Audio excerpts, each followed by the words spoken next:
Today we're going to look at the EGazelle S, a power-assisted, tandem-capable stroller from Cybex. So let's jump straight into it then, going over the model from top to bottom and examining its advantages and disadvantages in terms of child comfort, ease of use, performance, and mechanics, before ending with a discussion of which uses and environments it will best suit and whether we feel it's worth its price. And beginning with some stats, the EGazelle clocks in at 14.7 kilos and folds down to 56.5 by 36 by 77.5 centimeters with one seat attached. It can take 22 kilos in each seat, 13.6 in the main lower shopping basket, and an additional 11.3 in the removable basket, which can be attached in lieu of a second seat. Looking at child comfort, the EGazelle uses Cybex's highly adjustable Lux seat design, with a nicely upright position and a newborn acceptable near-flat recline.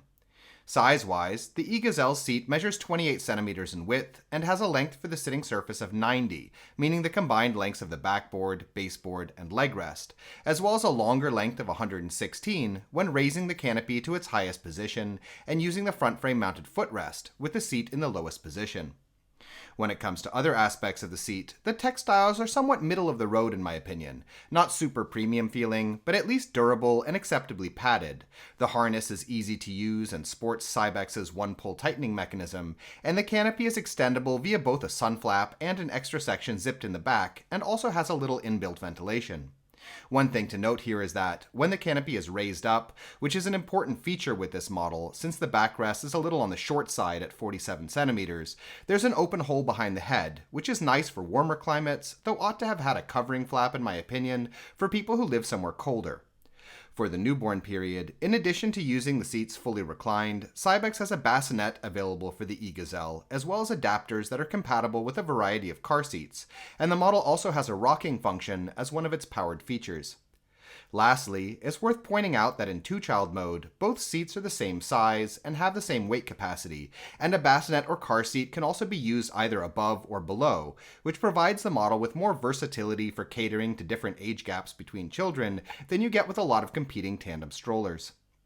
Moving on to parent comfort, the EGazelle's handle is adjustable between 99 and 110 centimeters, while the shopping basket is large and easy to access.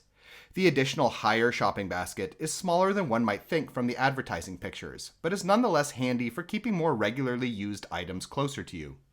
When it comes to folding, the process is designed to be simple, though it does take a bit of force to slam the handle all the way home, which some people find a bit hard to get the hang of. The model can be folded down as a single standing piece, with the seat facing either forwards or reversed, and can also even be folded with two seats attached, which is a rare feature with tandem models. That being said, it's definitely on the heavy side, making it not particularly comfortable to load in and out of a car or carry upstairs, though the fact that the folded package is pretty compact, even with two seats attached, does help with storage at home.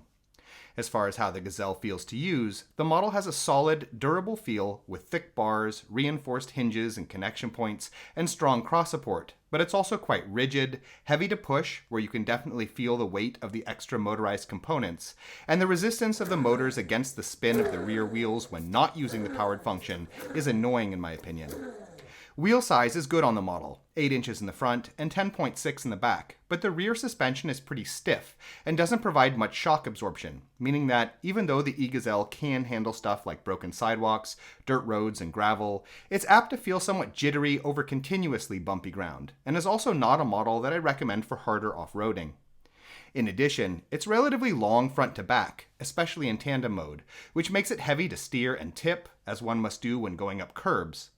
Though that noted, the powered function does help a bit here, at least with steering, and is also quite nice when pushing the model up hills, as well as being useful for slowing your descent down hills if they're a bit too steep. Alright, let's move on to the mechanics of the EGazelle then, where the overall design of the chassis is quite solid, with a tightly fitted handle that's been built in sufficient proportions for the model's weight, no weaker connection points likely to loosen significantly over time, and a relatively mechanically simple folding system that's been used and perfected over a variety of Cybex models. All that being said, while the chassis itself is arguably more durable than many competing tandem strollers, there are the additional E aspects of the E-Gazelle to consider when judging overall durability, with a battery that can lose capacity over time and costs around $200 to replace, as well as the possibility for something going wrong with the motor or control functions, where, even though these electrical elements are for the most part well insulated, if the powered functions do fail, then the model will be a lot less comfortable to use than if you simply had the regular Gazelle, due to the added weight that these components bring, as well as a bit of resistance from the motors that affects how the back wheels spin. Moving down to the rear frame of the model, there's again suspension built into the support struts, but it's on the stiffer side. The wheels sit decently tight within the housings and are solidly constructed with durable tires, while the brake system is wire-based and flip-flop friendly, but is designed to arrest the gear wheels, which the wheels themselves interlock with when attached, rather than using a retractable pin-type setup as most non-powered strollers do.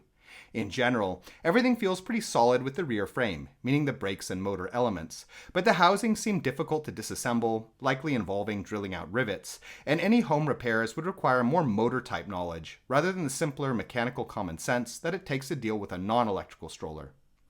Looking lastly at the front end, the front wheels are again decently sized, there's a bit of suspension built into the forks, and the swivel locks are of a pretty common type for Cybex that I haven't encountered many problems with in the past, provided that they're lubricated occasionally.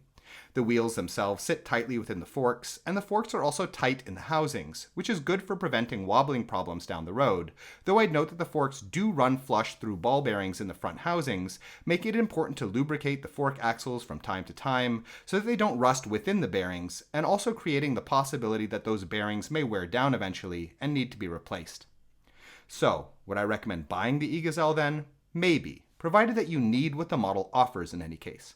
The E-Gazelle, as well as the regular Gazelle, are both outclassed in my opinion when it comes to single-child mode by a few other tandem options on the wider market that have larger seats and better driving characteristics. Though that being said, the E-Gazelle in particular, with its powered assistance, is actually quite unique and could be extremely helpful for some parents struggling to deal with the weight of pushing around two children. And so, if you are primarily interested in the model for use with two kids, you live somewhere relatively smooth but also pretty hilly, and you tend to get around a lot on foot, then I think it can definitely be worth considering, even with its relatively high price tag and the added longevity risks of getting a model with electric components. In any case, we hope you found this video interesting, and if you did, we ask that you subscribe, as it helps us to continue making videos in the future. In addition, if you're currently shopping for a stroller, we have a buyer's guide on our Patreon page which lists a wide range of models that we recommend, with a lot of technical and lifestyle related information. You can find it by following the link in the description. Thank you.